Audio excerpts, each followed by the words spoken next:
Hello everybody, and welcome to another episode of Via the Void. I am one of your hosts, Deo, simply underscore Deo, and to my... I have so many screens, like, depending on, to above me, or to my right, or left, if you're viewing. In one of the directions, the only other person on the screen besides chat, my co-host, Age Night Road. Say hello, Age. Hey guys, what's going on? It is time. Are you ready to talk about all the stuff that has happened in the last 2 weeks? I just want my Gauss, man. I know. You were slightly disappointed when you found out the requirements. Yes, we'll get to it. Actually, it is one of the first things we are talking about because I think it would happen this past week. It was this past week. The mainline for the mainline update that they were talking about, which released Gauss and among many other things, which we will get to. But the first part is, of course, Gauss, and here there's their kind of like a little release video they did for the frame. It is basically the speedster frame. We talked about it last week, kind of the abilities you're seeing them kind of shown off here. I'll kind of go quickly through them, but you got your passive, which is increases your speed gauge as Gauss moves, which in turn increases his shield recharge rate.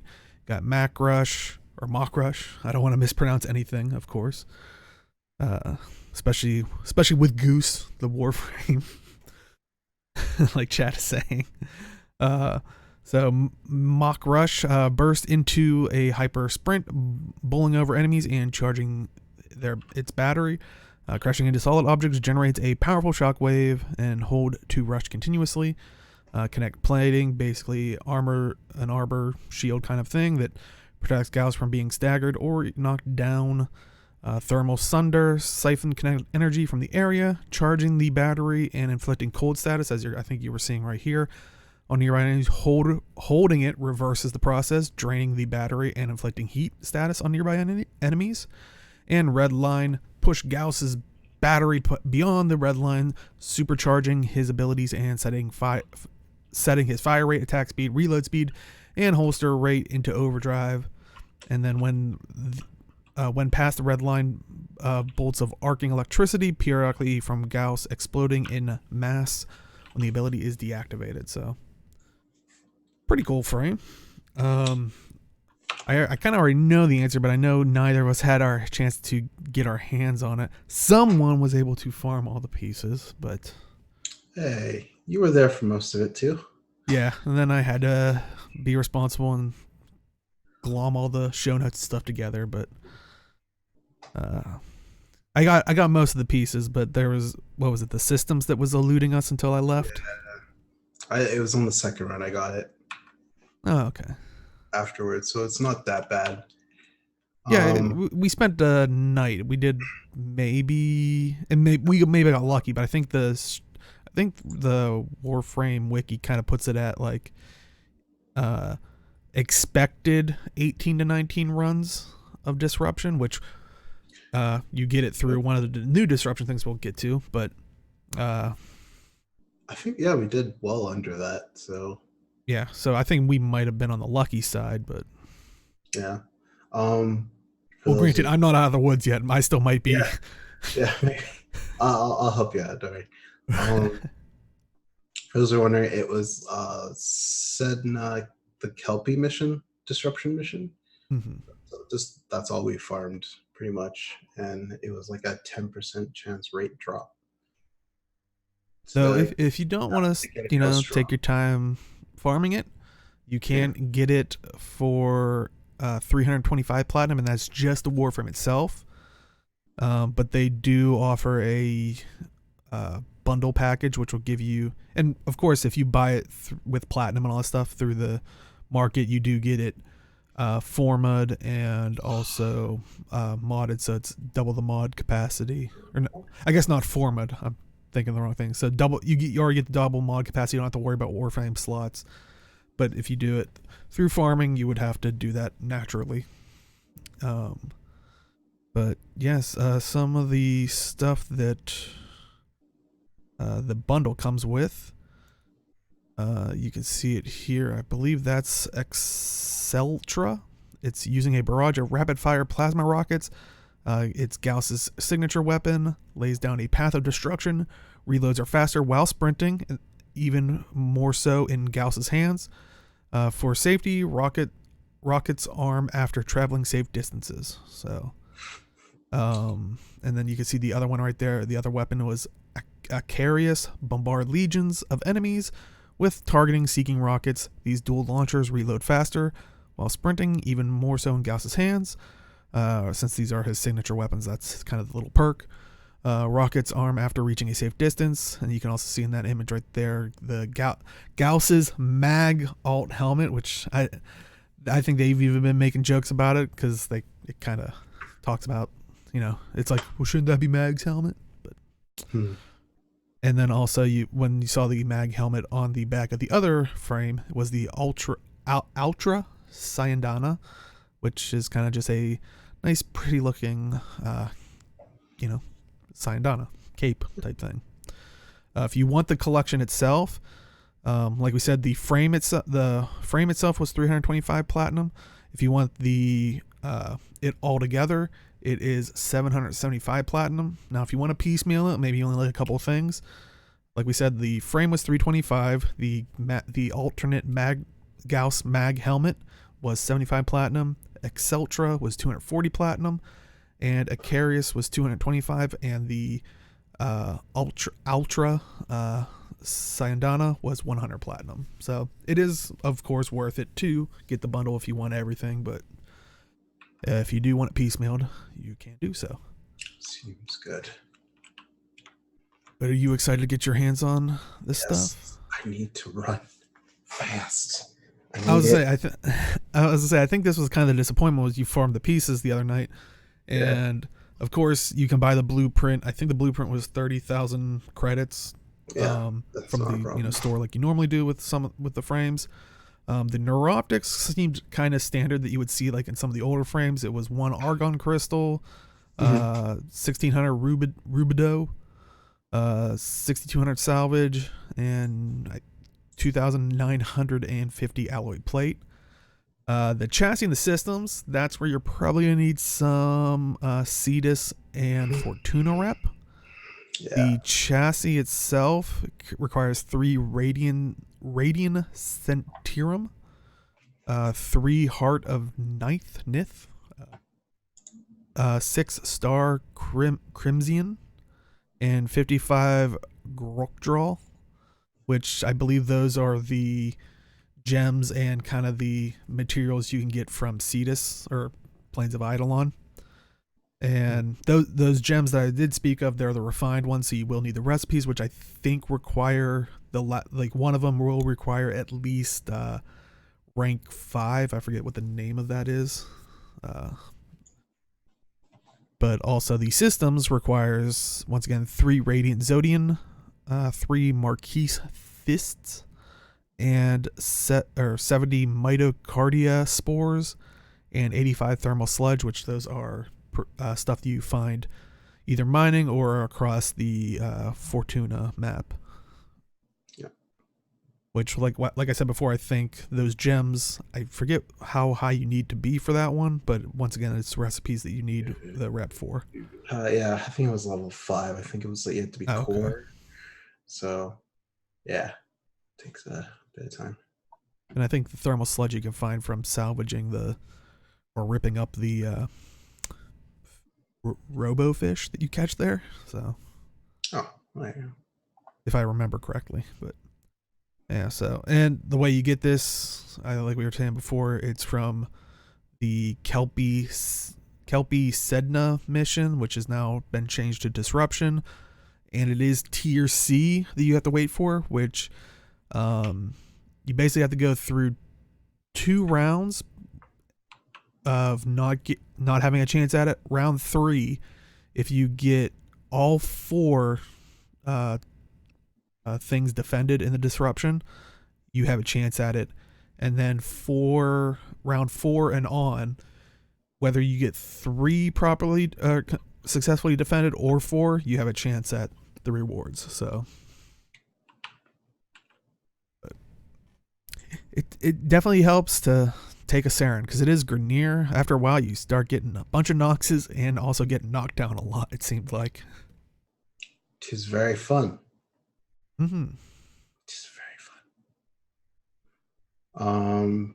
But yeah, I thought I would need the training just for healing, but it's just better to bring the Sarn just to like AoE clear everything. Like most things, it's better if you have a Saren there, just because it can wipe out a lot of stuff. So if you have any AoE build, if you can do a lot of damage to a lot of things, something like that, I guess. I remember. I don't know if Revenant is good now, according to to the Warframe community, but it was good for AoE clearing. Yeah, I have to. Yeah, remember that. I can spin around and just destroy everyone. Yee. Yeah. So, but yeah, and do remember that since it is Grenier, you might want to bring some corrosive stuff because the armor does get a bit intense. But another cool thing, and I think they teased it a little bit maybe in one of the devs in the previous dev stream, but also I think during Steve's pre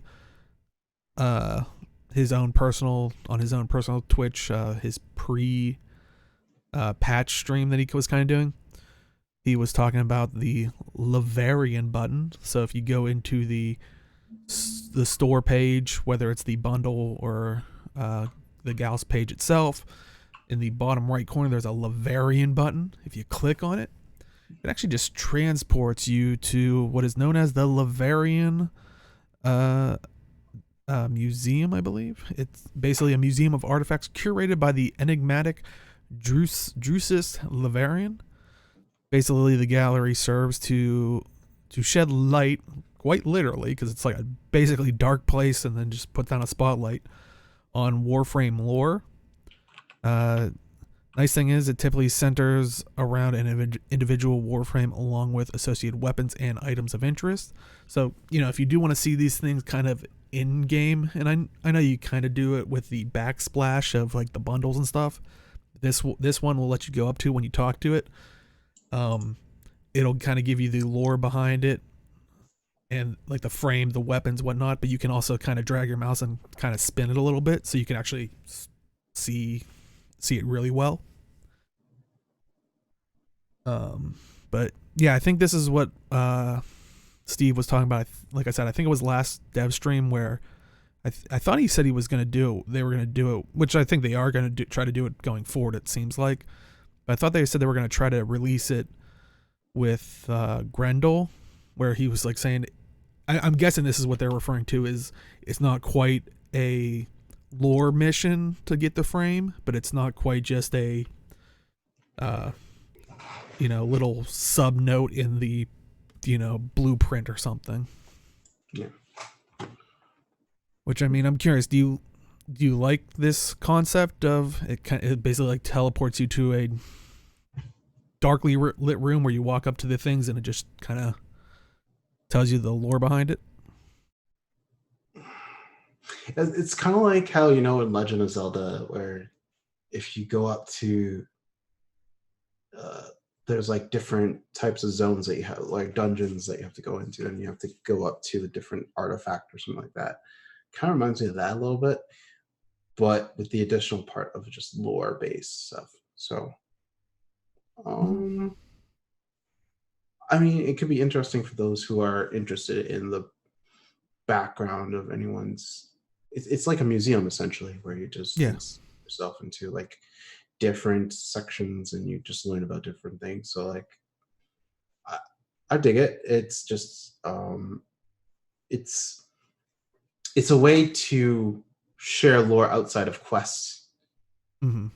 So and like, because like when you're on a planet, you're there for a mission or something like that. Maybe if I don't know if they could do it like on planes or on Fortuna, Well, but like, they've done story ones in planes, like but more like, yeah, not like story missions, but more like, you know how people like those little Easter eggs when you go into a map and you find stuff. okay. So like I if don't there know. was a future map related to it, like you could maybe Yeah, find the remnants of some of the like other Gausses. yeah, like something like that. I think, I don't know if that's worth it in terms of placing it, because like, I mean, you could go by yourself and find it type of deal, but I think the map might be need to be a little bit bigger to compensate for that versus other things. I'm not sure. So And I I know mean, some people were going back and forth, like, oh, I'd prefer the quest, which I did see someone reply to it, and they were still on the side of this as a better option because they raised a good point, and I instantly thought of like Limbo or some of the other ones where it's like were they really story, like they weren't specific story missions. Now if you're thinking of some of the like main story ones that rewarded us with certain things, mhm. that was more like heavily related to the lore. But like the Limbo ones, it was like just go to this standard mission and they're just gonna give you like a different dialogue, Okay, which is basically what you're kind of getting out of Lavarian, is that you're just getting a unique dialogue attached to that frame. Where because okay. I just remember the Limbo missions where you had to do the arc wing zone defense things, and I'm just like, ugh. And you had to do a couple too because it was like toning in the frequency, and I'm like, no, because no one wants to do them. No one likes it. I mean, like I distinctly remember Octavia's mission, and that was really fun. I guess it depends on the quest. It is interesting. Like some of them are kind of all over the place, and it might be due to when they came out. Because like I said, Limbo just seemed like alternate text in a standard mission, Yeah. whereas you have Titania that's you still go to a regular mission, but then you try to find the Silver Grove like little side area, and there's a little bit unique thing, but you can visit that in regular maps if you get that map. Mhm. But I think like Inaros and like Octavia, like you're saying, are kind of unique, specific ones. And I know there's like ones like Harrow, but like I said, I feel like I don't know that seems more entwined with like the main story than like we said Octavia and Inaros, which are optional ones that are. Yeah. I mean, there's a preference definitely. I don't know if one's better than the other, but Yeah, and that's probably the best is it gives you multiple styles if it's not your preference. And yeah, like Chad saying, yeah, I definitely enjoyed the Hera quest. yeah, I have not done that one yet, actually. Oh, you should do you should do that one on your stream, and everybody says you should do it with the lights off. Okay, I'll do it. I'll do it tomorrow. Why not? Okay, there you go. Uh, And if you're watching this, well, if you're watching this on our pod or on our website, madrealms.com well, tomorrow, it'll be literally possibly right now. So you better go check it out. If you're watching this on well, YouTube, it already happened. I'm gonna have to do. I think I need to do a void mission before I unlock it. But yeah, Okay. Yeah, like chat's right. Like, yeah, I think when because they kind of wrap that into the mainline thing because I think that is one of the requirements you need to do like the couple final quest things that they've had. So that's why I consider it part of the main story.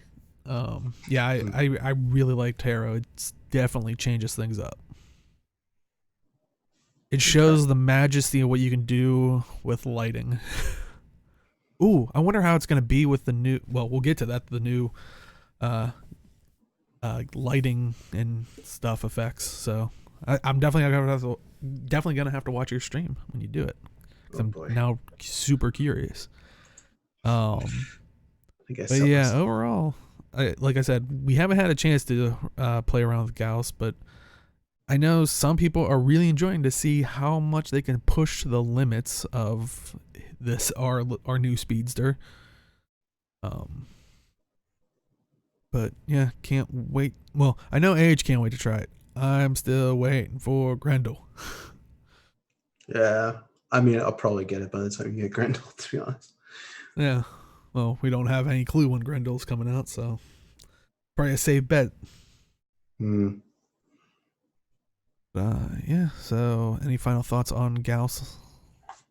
I'm like I'm just gonna just say a bunch of just initial D memes, so we could just move on. It's okay. The other thing that came out was a new skin for Harrow, the Reliquary skin that I think we've talked about before, and a lot of you were comparing to Destiny 2 It's really Warlocks. nice. Or, yeah, it's super nice. Mm, Oh, might it's farm the Gauss this weekend. The Grouse. the grouse. Well, if I'm around, definitely do let me know. But yeah, that Harrow skin looks so beautiful.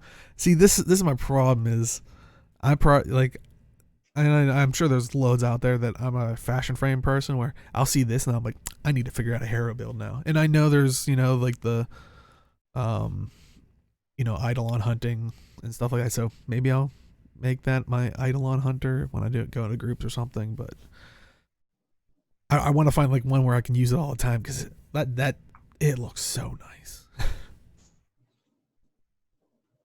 But if you do just want the skin itself, and that does include the like little, I forget what they actually call it, but like the lantern type thing, and I know that's wrong, and I know someone's gonna correct me. Um, but it's 165 platinum. If you want to get the collection, which does include, of course, the skin, also the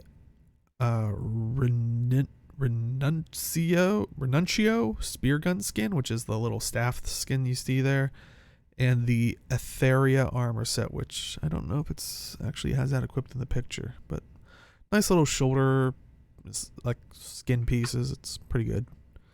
But that whole collection is 275 platinum.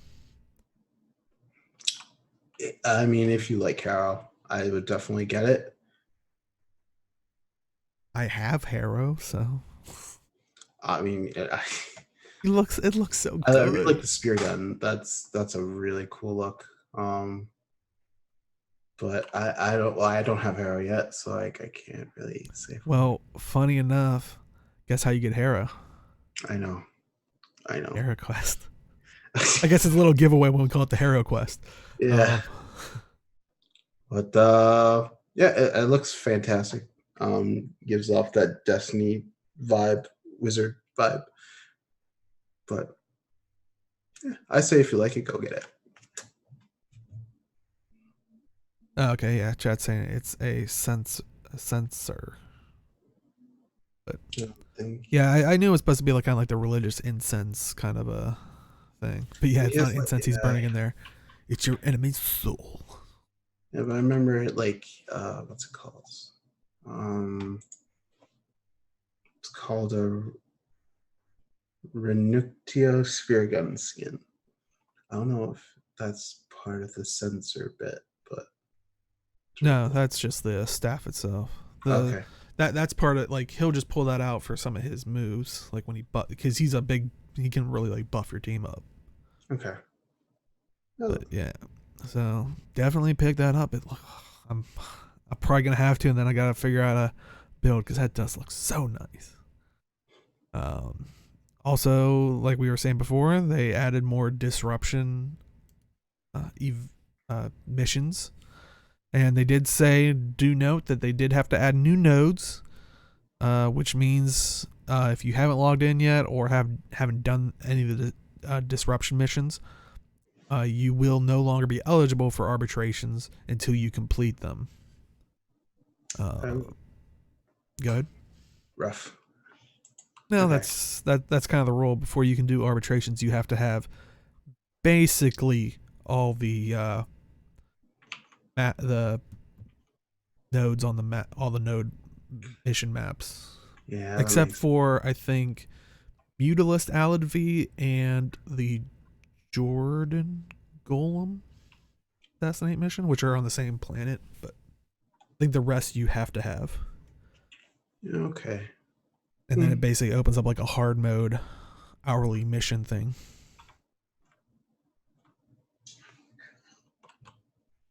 So I need to finish the map. I keep forgetting to do that. Yeah, and like we said before when we were talking about the reward system, if you're not familiar with disruptions, it's basically you get a key that drops off of an enemy when you're fighting them, drop it into one of the 4 pylons that'll correspond to the color, and all of a sudden it will send a demolitionist towards that pylon. If you do not kill it in time, it will blow up the pylon, and the more pylons you keep alive, the better the reward. That's kind of how it goes through all those. But they added 6 more locations. The Grenier settlement in Mars, which is Olympus, where you'll be dealing with Grenier ghouls. But they did say that they moved Olympus's mobile defense from Mars Olympus to Tharsis to replace the ice planet Hijack. Also, the Corpus outpost in Neptune, Laumadia. Basically, this one is you can get higher credit towards your rewards. So hey, if you're trying to farm Gauss and you got the credit for the 30,000 blueprint, go here. But then also the new Universal Syndicate medallion, which we will talk about later, can also be found in, I guess, more readily in this disruption, because I was gonna say we were finding a little bit, unless it was a bug in the Gauss one. Yeah. Oh wait, no, you can find it in that one too. So I guess the higher ones, because the other one was Mars, so they probably saved it for the higher other ones. Grenier Galleon, which is the one where you can get Gauss as well, is in Sedna on Kelpie. If this is where you can earn the Gauss pieces and also Universal Syndicate medallions. Yeah. And that replaced the Sabotage, which was moved to Rusalka. What was the Universal medallion for? I remember getting one of those last night. Well, we will be talking about it because it is in the rewards section, but it's basically used for a lot of the reps. You can actually, I think, use it towards your Fortuna or Cetus, but I think, or at least it's planned. But we'll get to it. Okay. The Grenier Galleon on Uranus in the infested mission. That's where you can get the signature weapons for Gauss. So Exceltra and Acarius. I should do that. And also, once again, the Universal Syndicate missions. Yeah. Or medallions. Nice. The Grenier Kuva Fortress. That kind of rotates around the map. It is the Tamu marker. And this is where you can get some Kuba blood from this mission, which I think people were saying that it does have a pretty good drop rate for it. But I know they're keeping an eye on it because they don't necessarily want it to be the end-all be-all way to get it, but it is just another option. Also, Lua, the Apollo mission.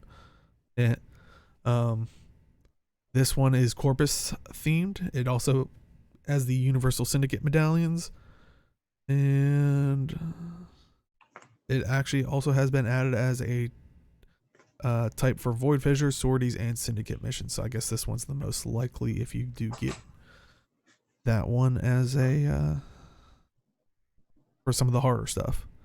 But like we were talking about earlier in new rewards, you probably thought that was a little bit light for the disruption mission for Lua. Well, apparently there are new lens blueprints, which can only drop on Lua. And for people that don't know what lenses are, once you get so far into the game, you can unlock lenses that usually predominantly come from Planes of Eidolon stuff. But it makes it so you can farm a different type of resource once your character, weapon, whatever that you apply it to becomes max level, that you'll actually get experience towards that allows you to outfit your spoiler thing. I guess is the best way to put it. If you're not quite there on store yet, That's but apparently it's supposed to be found only in the Lua disruption, but also allows you even greater focus conversion. So I guess it's even better than even the greater lenses. The kind of have to take, I think, greater lenses. You need like Eidolon stuff. So that's pretty interesting. I'm curious how high of a drop, like what the drop rate or what the percentage is, along with like you know how with Gauss we had to go at least 3 rounds in. I'm curious how far you have to go in before you start seeing those. Yeah, that's a good question. But like you saw with the, or like you were asked before with the Universal Syndicate medallions, they are also a new reward. Basically the item is accepted by all eligible syndicates to give you 1,000 standing. If you're lucky enough to find one in Disruption, you'll be able to gain favor with any of the core 6 syndicates, so Steel Meridian, Arbiters of Hexus, Cephalon Suda, New Loka, Red Veil, and Parent Sequence. And you will also be able to use it with the Quills, Vox Solaris, Austrin, and Solaris United. And they did state in there that they are planning on making Universal mean a bit more here in a future hotfix that will also be usable in Conclave, which is kind of the PvP rep thing, Samaris, and Vent Kids. So, nice. Yeah, you should be able to use that for, because I think Austrin is the Ceta specific, and then Quills are the hidden guys. Vox Solaris is the standard Fortuna stuff. Solaris United is the Beyond stuff. All right, that sounds good. Pretty good. Also, they put in the market a new item. We've seen them in the Nightwave missions, the Aura Forma. So making its debut as a blueprint in arbitration, so you can get them in game means. So through arbitrations, like we were talking about earlier, they have added the Aura Forma to the market for platinum as well. You can buy it for 80 platinum, or you get the bundle, which is 3 for 150. And if for people that aren't familiar, the Aura Forma specifically goes in the Aura slot, but it turns that slot into, you basically get the bonus no matter what one you put in, so you don't need it at a specific polarity. Oh, that's a nice little handy tool. That's really nice. Also, I think we were talking about our last episode was the ribbon changes. Basically, they upped the ribbon slots from, they're originally 90, that they upped it to 120. And also, companion weapon ribbons are available from Samaris's offerings for standing. But do note the War Within completion is required. And also talked about, they originally removed Sentinel weapon ribbons from the pool due to being lackluster in comparison to applicable weapons. So I guess that's why they put it into Samaris as a separate one, so you don't have to worry if you get a ribbon that drops from your sorties, it won't be in there. The new ones won't be in there. But they just basically said the following ribbon challenges now count towards Sentinel kills, like kill X amount of enemies, kill X amount of enemies who are on a drop ship, do it while you're dashing, clinging without touching the ground, type ones. So if you want to outfit your Sentinels even further, now is the time. And I'm sure this is something you noticed since you were trying to farm rep for them, but the Plains of Eidolon have now added bounty editions, which, if you're wondering what that is, if you've gone to Fortuna and as you're doing some of the bounty missions and it says, complete, hack into this, go in like a spy mission, hack into the server. If you can do this within 3 minutes or 5 minutes or something, you get you get an extra reward. That's basically what they've done here. So maybe it's like, hey, defend this thing, but hey, if you do it in this amount of time, or different different qualifier type things. You can get bonus, not only bonus like a couple little bonus items, but also a little bit of bonus reputation. Seems good. Yeah, I did notice the bonuses on 14. Also, go ahead. That actually helped me out because I need to do planes too. Nothing. I'm a scrub. They also added a friend limit cap. I know, it's sad. But if you have more than 1,000 friends, which wasn't a problem for me. If you have more than 1,000 friends, you're a streamer or a dev, or you treat or like some people said, or Rebecca, who is one of the community managers, because supposedly people were saying that was the reason which she was breaking, because she just had so many friends. Oh, so popular. No. But they did say if you do have more than 1,000 friends, they will all stay on your list. You just simply won't be able to add anymore. But they did add a few management tools to help, deal with some of the numbers if you do want to do that. Added batch remove options for friends who have been inactive for 1, 3, 6, or 12 months.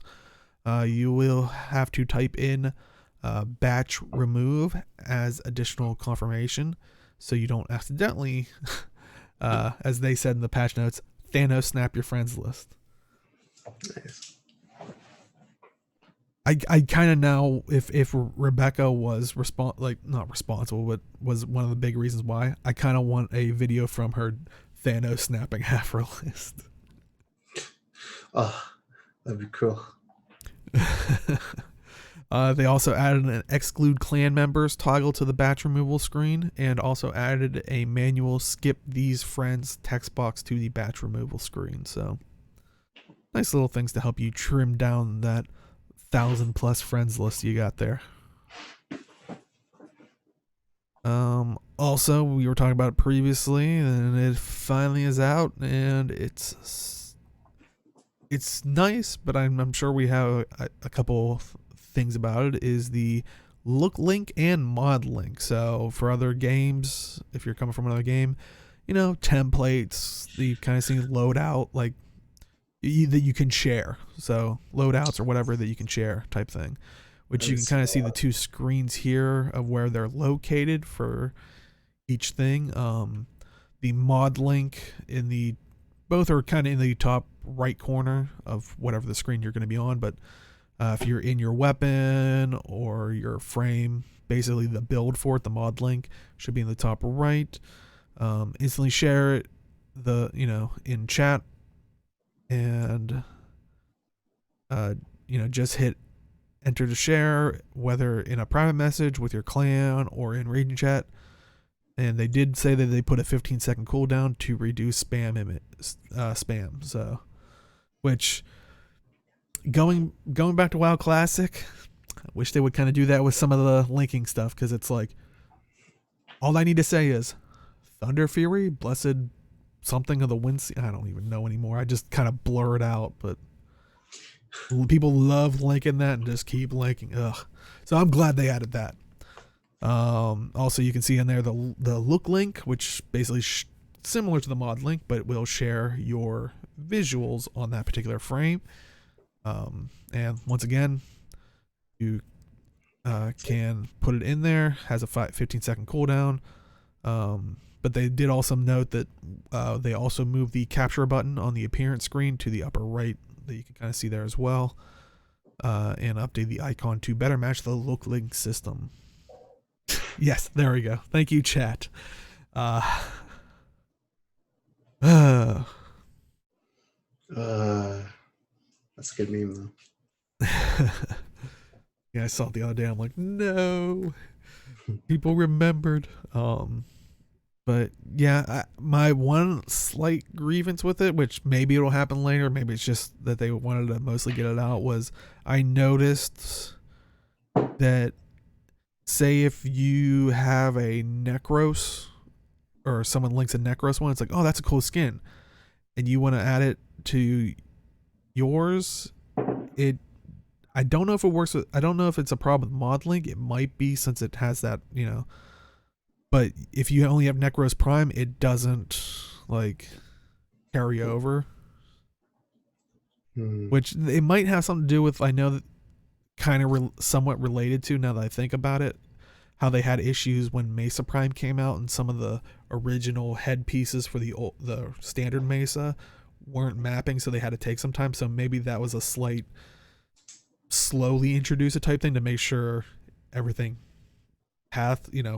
carries over correctly. I don't know, but I just noticed that the one time I was like, oh, now I got, like, because one time I had my original Necros, and then I got my Necros Prime for TennoCon, and I had a nice dye job, and I was like, I'm just gonna save it because I don't want to sit there going back and forth in between them, or take a screenshot or something, or figure out the placing of it.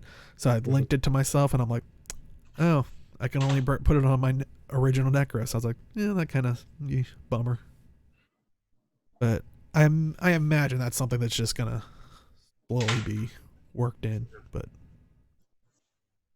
I am curious. I haven't used the mod link thing yet.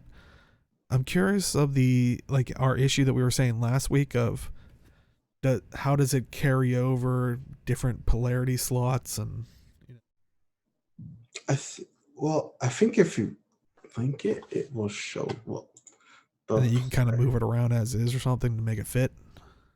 Yeah, that's a good point. I forgot about that. That it kind of does show you your build before you save it, so you could potentially be like, it might come up and say, well, you're 14 energy over or something.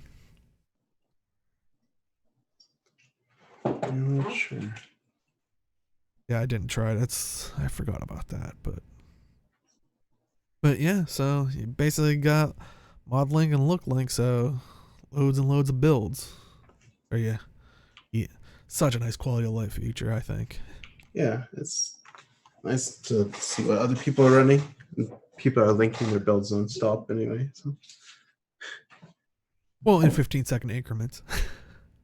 Well, multiply that by like 1,000 people. So true, very true. Also, another thing in the patch notes that I don't know, I started to more and more get excited for, because it just seemed like such a small thing, and then just blew up into something more and more and more until you got to this full-blown feature. And it started with just a simple decoration item. Was the Shawzin 2.0 with the now interactive emote. So you can see kind of the UI thing back here. All Shawzin purchases now come with a free Shawzin emote that you can equip to play your signature instrument. Those who have already purchased the Shawzin will retroactively have the emote. So if you got the decoration prior, you're still good. It should be somewhere in your emote thing. In your emote menu, you just gotta put it on your wheel. With over half a dozen scales, 3 frets, and 3 strings, your song opportunities are endless. And if you just wanted the regular Shawzin there, or maybe that wasn't your, style, maybe, they got you covered, because what they did was they renamed the Shawzin that was originally there to the Dax Shawzin. And if you remember, it's 40 platinum. But they added 3 other new Shawzins. The Nelumbo Shawzin. And it has its own sound pack. I didn't even know that. Yeah, it plays more like platinum. Guitar. Oh, okay. So that might explain why it's 60 platinum more. Or, sorry, 20 platinum more. Because people were wondering that, and I really didn't realize that, but... Yeah. So. Oh yeah, I've seen so many, like chat saying, I've seen so many different renditions. On the Discord, I actually added a section where, because you can actually put, kind of talking about like the build templates thing, they made it so you could copy a code to give to other people so they can actually play it, or type thing. And I think they knocked out of the park. But let's talk about the other Shawzins you can get. The Dawn Shawzin, which is 40 platinum. And it kind of has like a speaking of dawn, like a sun kind of pattern little thing on it. Mm-hmm. But also the Mimica Shawzin for 40 platinum. And this one basically will switch colors dependent on your Warframe's color. So yeah, I really like this one. This is the one I got. I got this one in Nebula Shawzin because I wanted the different sound and I wanted and then it's just like the Mimica just matches whatever the frame basic colors that you have, so it just works out perfectly. So yeah, and yeah, if you want to change it, there's when you're in the UI thing, when you're using the emote, you can simply just change it in the menu there. You can record. There's a spot where you can record. They do give a series of songs already. They're like Warframe themed, like "We All Left Together." I forget the original Shawzin song that was was written on there. I can't think of the name right now, but basically, as you see, it kind of looks like a Guitar Hero-esque type thing. But yes, it has a whammy bar with a space bar. I mean, it's crazy. But yes, let me go through some of the features. So, numerous different musical scales to choose from. You can play single notes and chords, play along with a mandachord rhythm section. So if you have an Octavia, there you go. You're a one-man band. Practice songs including practice songs included, like I said here, it's "This Is What You Are," "We All Left Together," and "Smiles" from Duran were the songs. Okay. And added a vibrato and whammy bar, like I said. Record your Shawzin songs and share with friends by linking in chat. Once you achieved at least 4 clem points, which as you play through it, it rewards you 1 through 5 little clem heads. Nothing really attached to that, it doesn't seem like, but you can auto playback songs, and also has a metronome mode, which is set at 120 beats per minute. So, and they did tell people Shawzin music can be heard in squads and aboard landing crafts. Relays do allow you to play, but you will only hear your music and not your peers, which probably is a good idea, because when I read that, I was thinking when Barrow arrives, you go there, it's like everybody just shut up, like.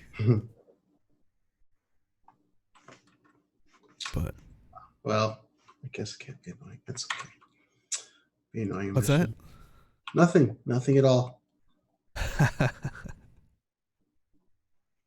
But yeah, I'm super I've been just looking forward to seeing all the ones. Like I linked the one I saw on like one of the Reddits was someone was doing the Elder Scrolls theme, and I was like, nice.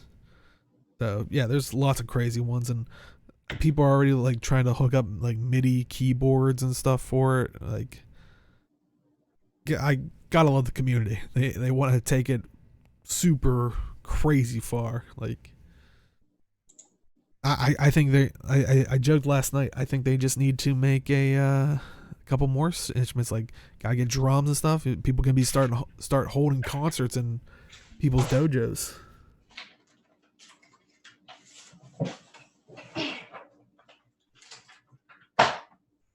Like, I mean, just imagine, like, you could be like, dude, the dojo got like the Lotus Lovers band or something, and I don't know.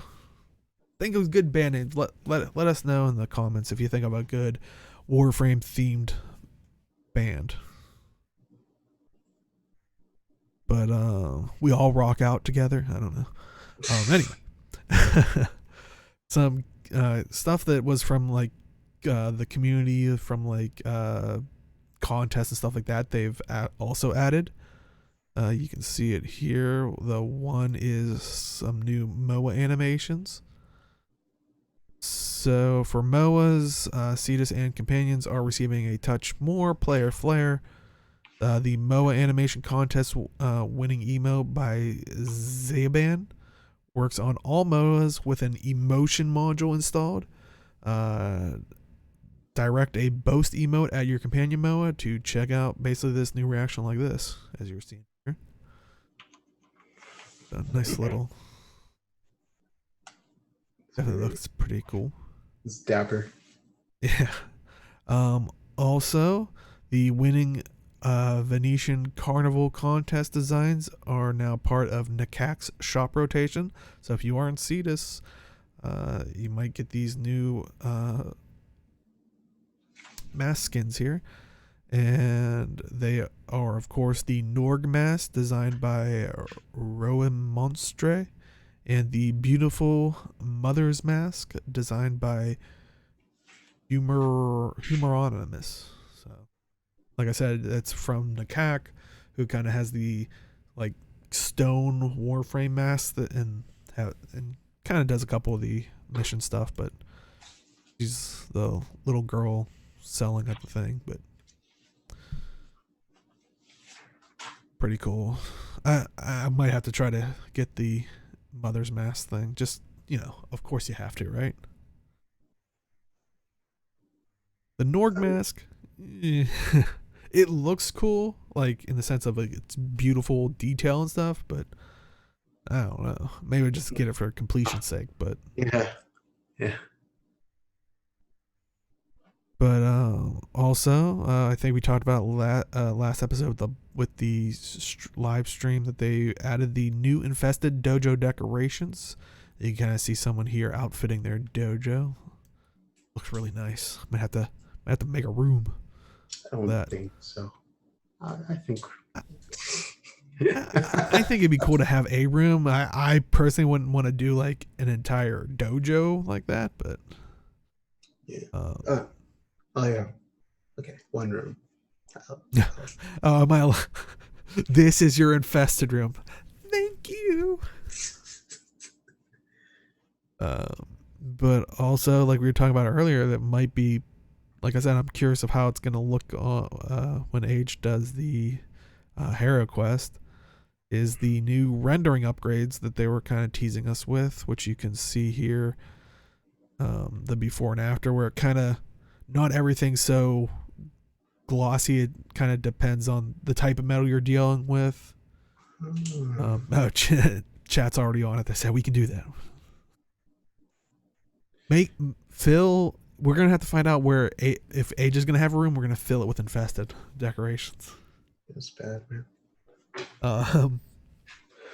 But yeah, like the way Steve was kind of explaining it, because if you watched his like I said, his pre-patch launch stream, it's kind of cool because it's just kind of him just talking on through his phone about the stuff, and he was saying like, depending on how shiny a metal is, the roughness of it, like it all reflects light in a different way, and that's what they were trying to achieve here, was a more realistic lighting effect where you can kind of see the imperfections and stuff like that, which and they did also show in another video here like one of the Grenier boarding pods and how it looks different in the game.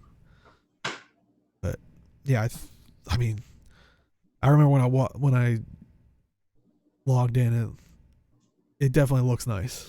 I mean, I can't wait for more, because I think they're going to be doing other stuff as well. But leading up to, of course, Empyrean, can't wait for that as well. But yeah, definitely beautiful looking. I mean, nice little visual thing for all the people there that can run it, because I know there are some that have watched our stuff that say they can't run it on the highest fidelity graphics, but yeah, I can't wait for more of the visual updates too. It's just making it look more and more beautiful.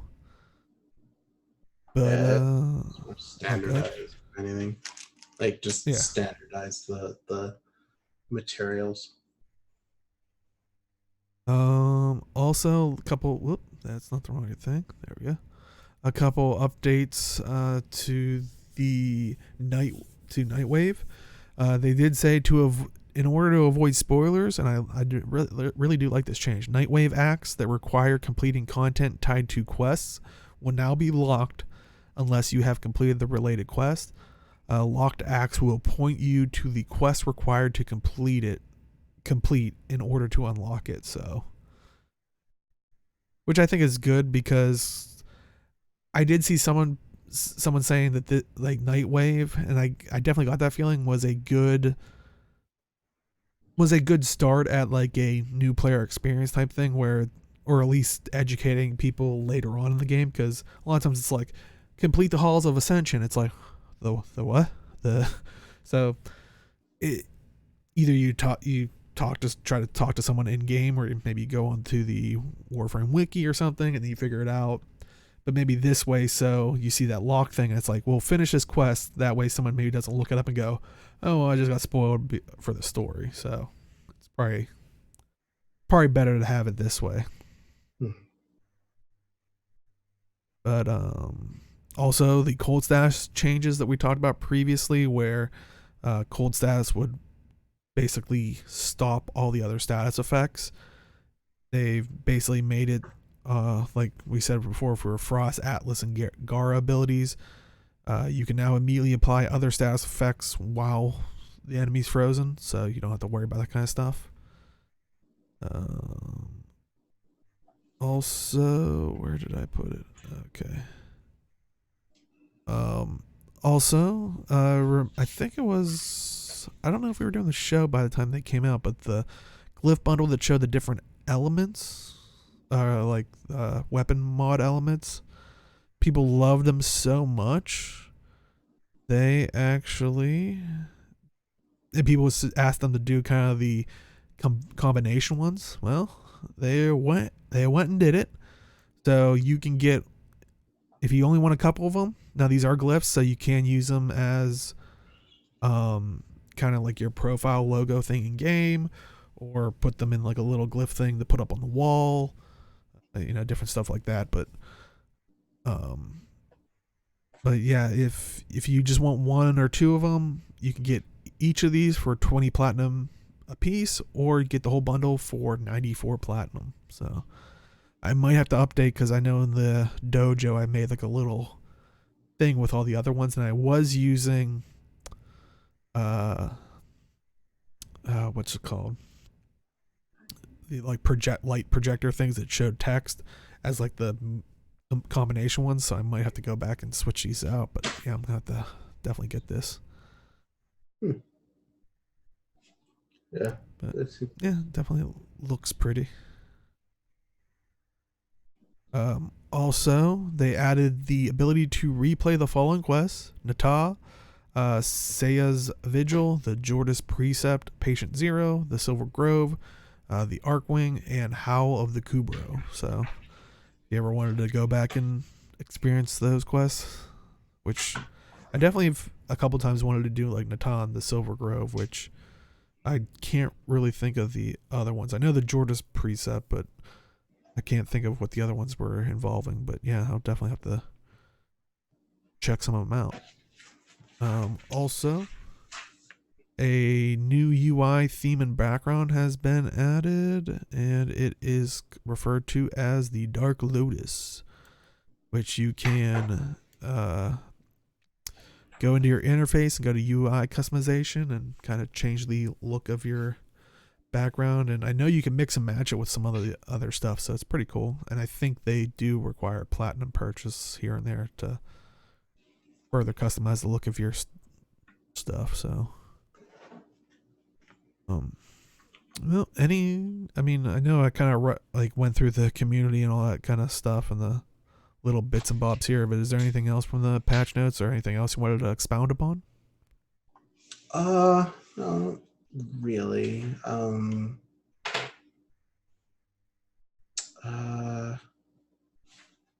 I think I was noticing the cold status change a little bit, because I remember I was playing with a Frost in one of my runs, and it was actually pretty good when we were actually running it, just because I wasn't impeded on like applying my damage.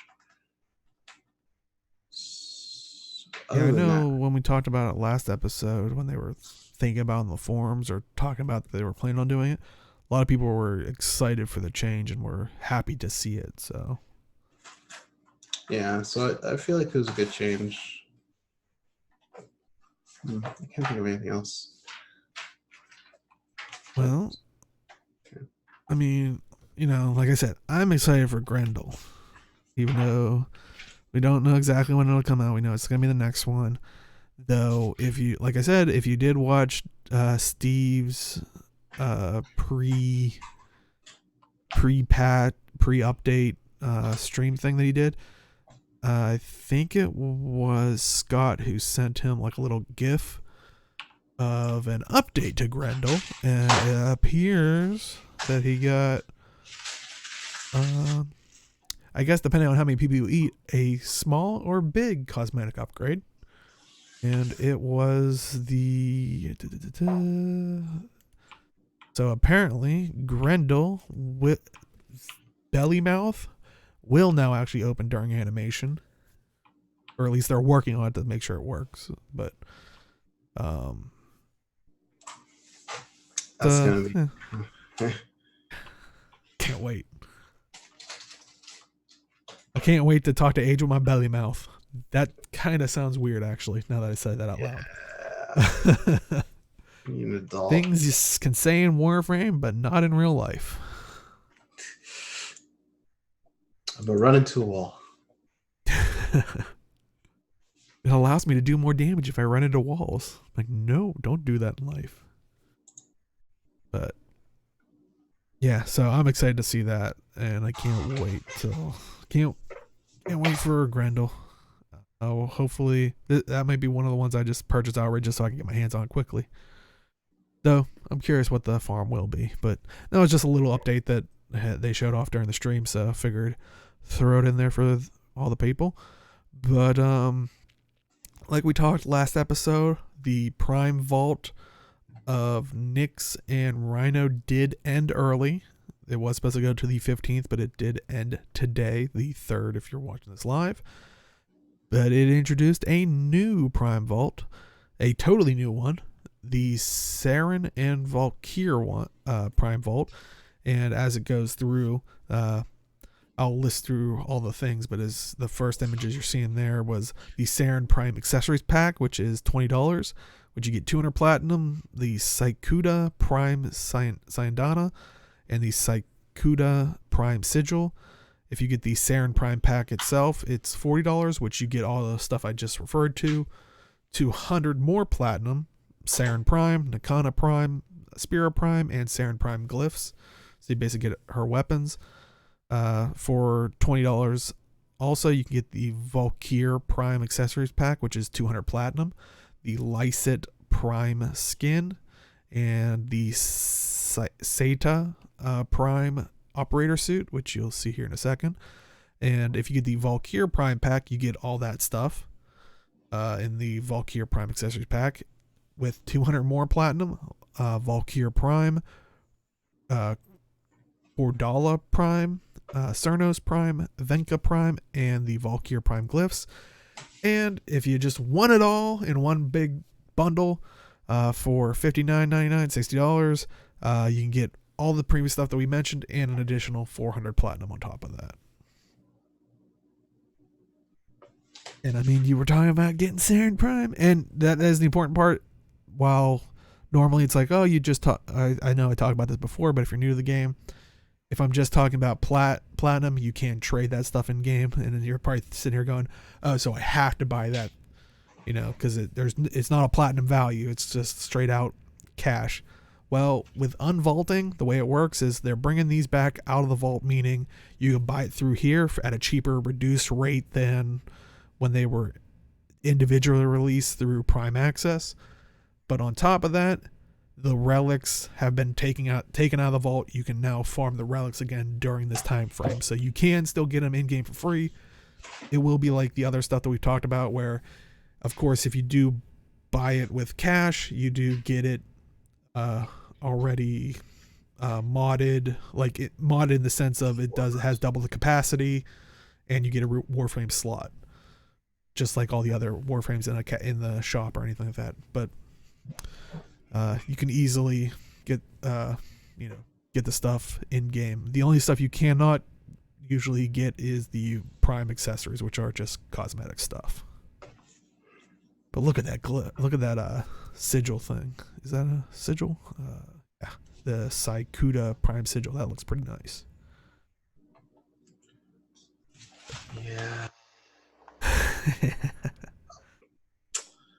Because I have. I mean, you were just talking about Saren, so Age, are you going to be picking up any of these, or are you going to be maybe more so trying to go after some of these? Because I have Valkyr Prime and Cyrano's Prime, so I might farm out the rest. But like, the only thing I would need is Venka Prime because I think the other pieces are not really worth for me. Like the operator suit is like, yeah, it's okay. Set Prime skin I don't really want. So like, if anything, I'll probably get the Sarn Prime pack. But depends if I can farm it out, I guess. Yeah, So, I still need, I think, one thing from the Venka Prime ones, which I think you need two gauntlets, because, you know, two fist weapon type things. so we'll see what happens. But yeah, so I'll have to go back out and farm the rest of that before it gets locked away in the vault. Does Disney still have a vault? I mean, Yes. like, do they still tease you with the vault? I wasn't sure.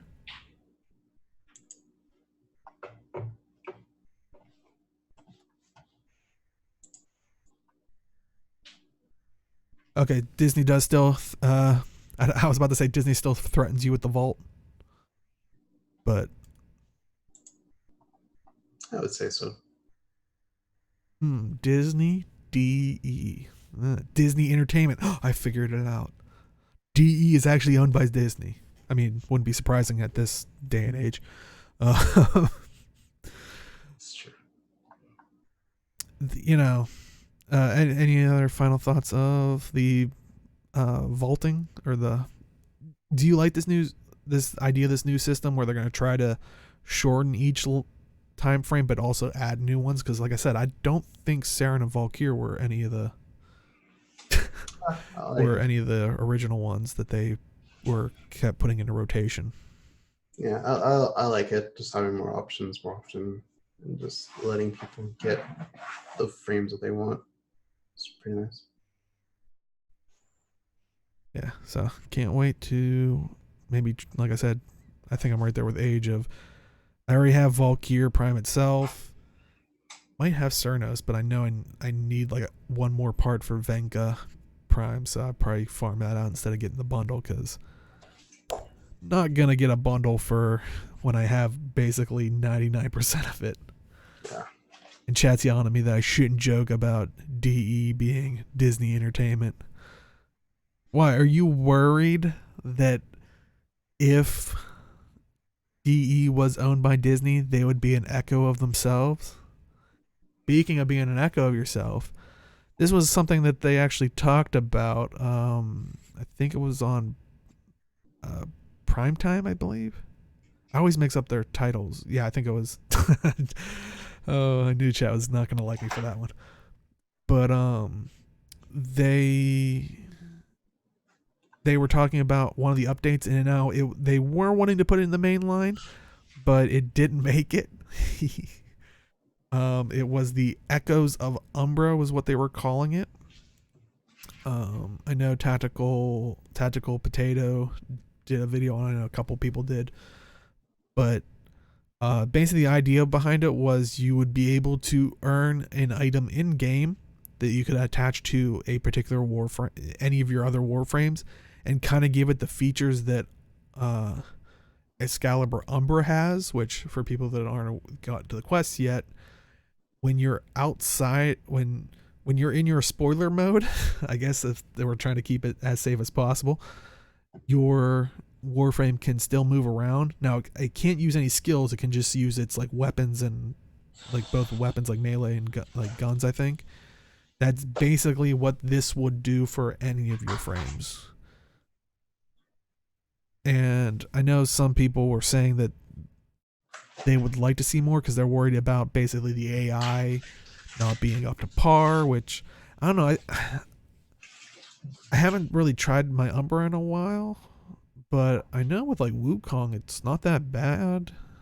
and what is it? Wukong and who's the one that's day and night? Equinox.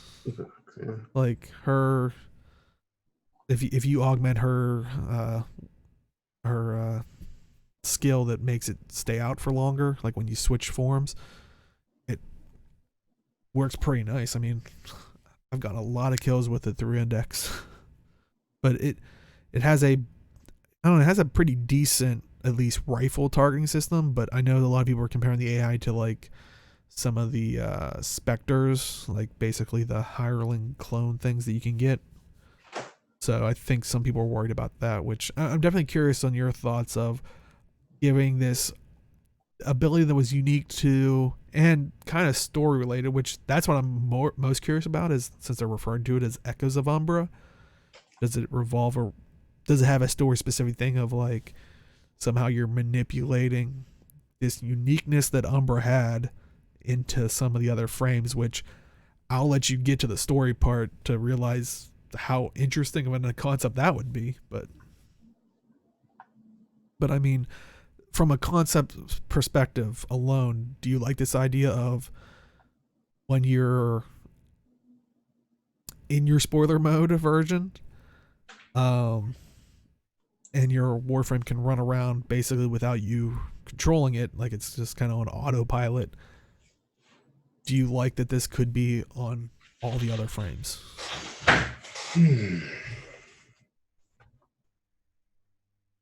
I do. I mean,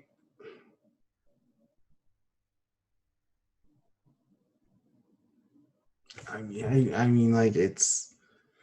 I don't see a loss for this. Like, Yeah, it is one of those things that you don't have to put it on there. Like if you're, you know, yeah, I kind of want it to be like until they put it in as a Nightwave weekly.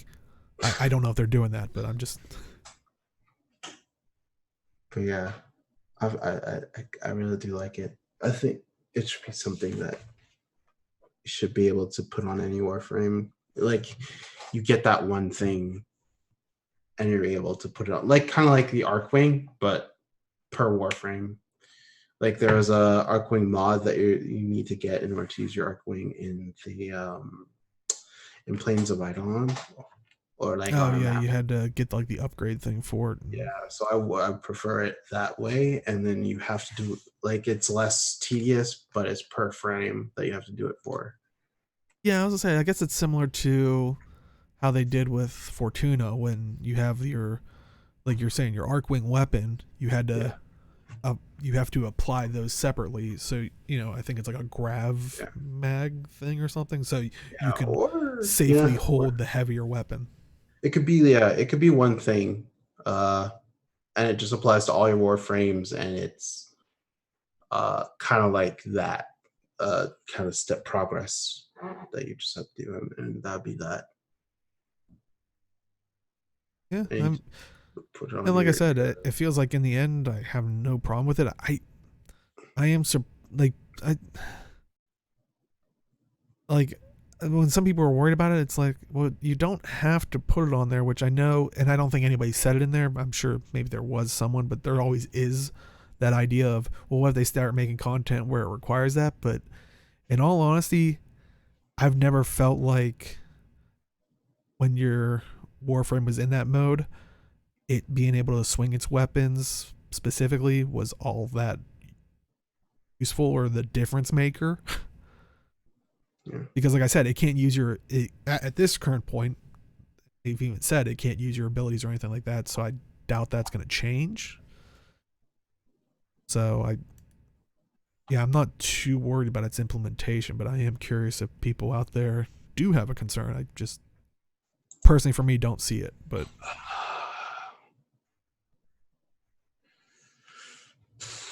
Is it? Yeah, I can't think of one outside of maybe. I don't know if Conclave uses the operators, but like that's kind of weird. I was to But say I don't know. yeah, but other than that, I don't see a problem.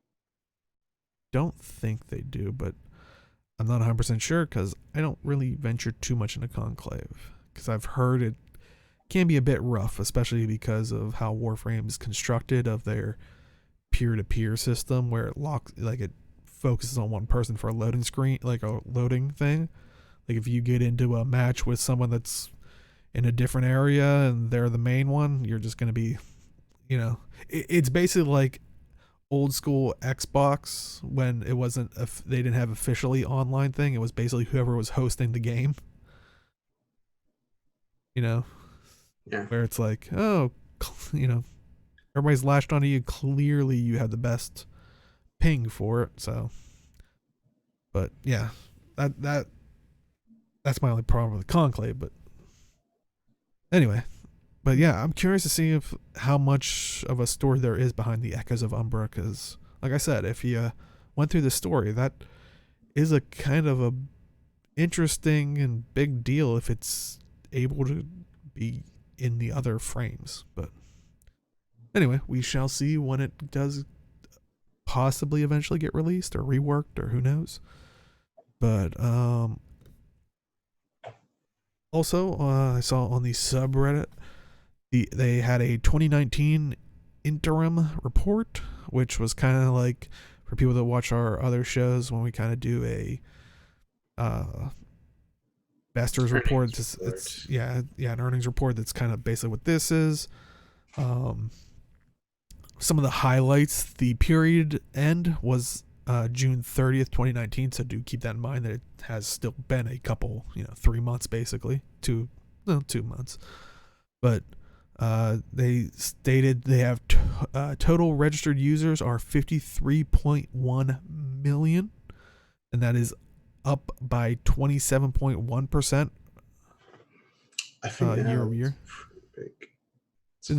But do keep in mind that is just registered users. That is whoever has made an account. So it's not like, doesn't exactly transfer to money, but I mean, though it is 53.1 million butts and seats potentially, which is still really good.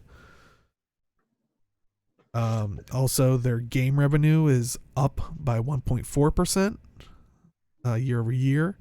Monthly active users is up 9.7% year over year, which I think that may lead into more of the idea of potential earnings, since it's more players in front of the shop, or potentially in front of the shop. Average concurrent users is up by 9.6% year over year. So, I mean, all in all, what do you like with at least the stats of it? Because they did also say something interesting, but we'll get to that in a second. But yeah, how do you feel with the stats? I think it's very good. Game revenue, even though it seems really small, it could be like millions. So, and that, is pretty good overall. The registered users is a very interesting one, just because I think it helps I think honestly Destiny / Anthem helped in those stats, just because like people are looking for alternatives to those games because they didn't launch very well, and Warframe was the alternative, so it helped out. Mind you, Destiny 2 is looking pretty decent right now these days, and Anthem is Anthem, but those incidences definitely helped, because I think Warframe, for the most part, and this is from someone that has only started a couple years, maybe a half ago or something. I forget the exact date, but it felt like it was, and I'm sure it was rocky at some points, but it seemed like it was always on a steady increase. Yeah. At least content wise, like they were always trying to improve and stuff like that. And I know they've probably had, I'm sure people can pick out, bad things they did, good things they, but yeah. they were able to stay consistent. Whereas, like you're saying, Destiny 2 maybe had a rocky launch, or it wasn't exactly what people were thinking. And I remember with Destiny 2, a lot of people were popping in going, you should try out Warframe. You should try out Warframe. And then, like you said with Anthem, I know a lot of people are like, oh, this is a Destiny 2 clone or a Warframe clone, which I think is a general way to look at it.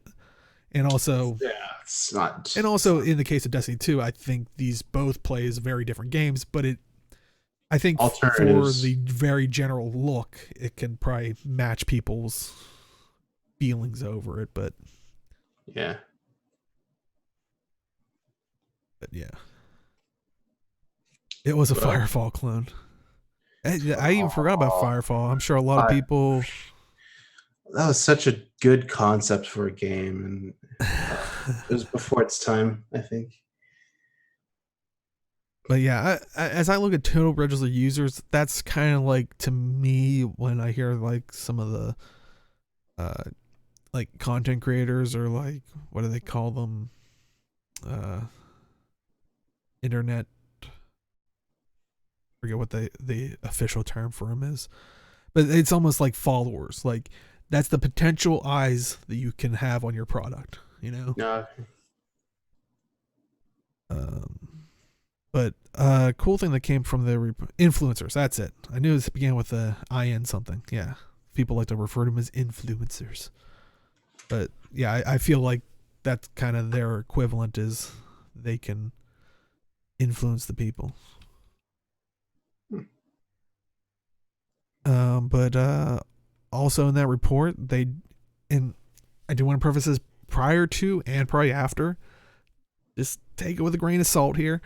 They said in the report that they stated Empyrean and the New War are expected to drop Q4 2019, which I know a lot of people were like really looking at that. I felt like they were saying what their ideal goal, I think they were even saying at TennoCon, was to get the New War out around like like Christmas holiday type thing.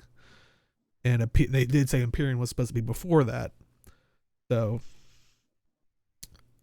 like while I saw a lot of people gravitate towards this, I wasn't surprised. But once again, they even said at TennoCon and constantly, I think that is their goal. That is what they want to do. If something breaks or something like happens or something, it could get delayed. But yeah, obviously, that's fine. yeah, As much as I want it, I'd rather have I it want it to be good. working. Yeah. So, but it is one of the interesting things that people were kind of looking at when the report came out was like, oh, it's proof. I'm like, we've kind of already had that proof, but I guess it's in writing now, and they've talked to actual people that are moving money, so maybe it makes it more official, even though the devs said it from their mouths. But oh well. Well, like I think like we've said constantly, can't wait to play Empyrean. Gonna be flying around. But and also in game, I believe it's currently it's already been happening. But in honor of showing support during Leukemia Awareness Month, you can in Warframe currently you can show your support for these groups by wearing the Harmony ribbon in game. So I think it might be a free purchase or it might just be in the attachment section already. I think it just comes in your mail. Oh, I okay. think. Oh, okay. But yeah, it should just be in the like where you normally equip chest armor things. So, and I think that stays there year round because I think I had mine from last year. Yeah. But it's a nice little way if you want to show support. They also do recommend you can donate directly to the Leukemia and Lymphoma Society of Canada by following the link lscanada.org, which just in case. And if you want to donate to one in your region, like if you're in America, I'm sure if you do a quick Google search, it will pop up. But we'll throw the Canada ones that they provided in chat and also in the links below. And they also said if you want to take even further steps, you can participate in local Light the Night walks. You can find locations. I put it in the chat, but it's lightthenight.ca/walk-locations. So, but they did say that they wanted to thank everyone for their continued support, and don't forget to log in between September 1st, which, like I said, already happened, to September 30th at 11:59 Eastern Time to receive your Harmony ribbon and join the fight against cancer. So, yeah, nice little tiny thing that, gets eyes on the situation. That's, I think, the most important part. I think we've said this in the past, if you don't have money to throw out the thing, next best thing is donating your time or, showing it to someone else. You show 2 friends, those 2 friends show 2 friends. It just, extrapolates exponentially. So, but also we have, maybe reward yourself for maybe showing 2 friends that showed 2 friends. Like I said, reward yourself with a free thing by just watching a partnered streamer. If you want to look fancy in different kind of purple, white, and bluish hues, if you watch a partnered streamer on either Mixer or Twitch, and it has to be a partnered streamer through Warframe, not like a Twitch partner. It's specifically a Warframe's partner. I don't want people to get mixed up with that. But it's happening now until September 6th. If you watch any of the partnered Warframe streamers on either platform, Twitch or Mixer, for 30 minutes, you will be rewarded with this. You do have to have your Twitch account or your account linked with your Warframe account, whether it's Mixer or Twitch. So, nice quick way, 30 minutes, check them out. Maybe you like them. Or if maybe Chad will correct me, or maybe I can look it up real quick, but there was a couple of ones when it was during that event where you'd potentially get like Core's alternate helmet. I found some pretty cool Warframe streamers that were, fun and entertaining to watch. So, might discover someone new. There you go. Cool. Also, I know we kind of sometimes do this in our other show of like kind of a community corner type thing, but I saw this from the community. Someone on Reddit, user Alios0, is actually working on a new dojo planning tool. And here's a little screen of kind of it looks to be like an app type thing, but his complaint was, or their complaint was, I don't want to assume, but that some of the issues prior were that they were out of date, have issues that stop rooms being properly aligned, can be a little clunky, and sometimes just don't actually work. But they wanted to make one that was like more user friendly, allow quickly prototyping different layouts and ideas. So nice all around little app that they're working on. And I'll throw the link in chat if you guys want to check it out yourself. I know they also put a forum post, corresponding forum post, but so there is a preference. But I know the forum post is linked in there as well, and a lot of people seem to be excited and curious, especially because I think this one already has included, as much as we know, the dimensions for the hangar that will be coming with Empyrean, because I think during one of the live streams they showed how it looked on the map, so they extrapolated size wise. But yeah, any other thoughts or ideas on any of that stuff, H? It seems good. I like the partnered streamer bit drops. We've talked about this a lot for Killers too, so it's yeah. And also the Fight for Leukemia thing was also cool. Nice little gesture as well. Yeah, seems good. That seems like that is it for this week. So, Age, where can they find you? You can find me on Twitch or YouTube at Age Night Road. I actually streamed today some Killers 2. I'll probably stream this Harrow Quest if I can unlock it tomorrow. Yeah, fun times, yo. Awesome. And you can find me at simply_Deo on Twitch and Twitter when I have actually time to stream. Hopefully it would be doing that soon, but more so I just find more projects to actually put on this channel. So biggest thing is probably to just follow this channel. which is twitch.tv/MAAD, 2 A's in the MAAD. If you are just popping at the very end, we will probably stick around for a little bit of an after show. I know it's weekdays, so it can be a little tough on us. I know we'd like to do it more so on the weekend when we don't really have to wake up for work or anything like that. So, but yeah, we do try to bring it up a little bit live when we're setting things up. So if you want to be here for pre-show, we like to chit chat with everybody. Always welcome people during pre-show, after shows. We'll talk about anything. So hey, if we can't do an after show here, show up on Saturdays during after show. We talk about Warframe there. We'll love to chit chat about it. We talk about a lot of things. Yeah, we do. It's basically free game for everything. But always love to have you guys out. Like I said, we go. Well, that's usually on Saturdays. It's Guild Wars 2, but like I said, pre and post show.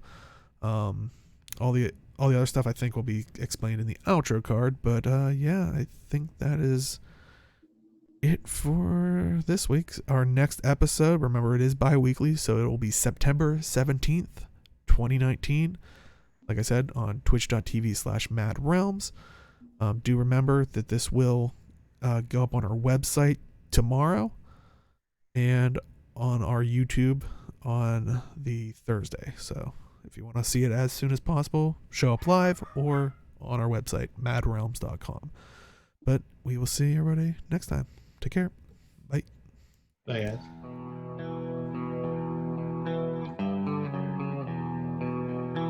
Farewell, Tenno, until we meet again.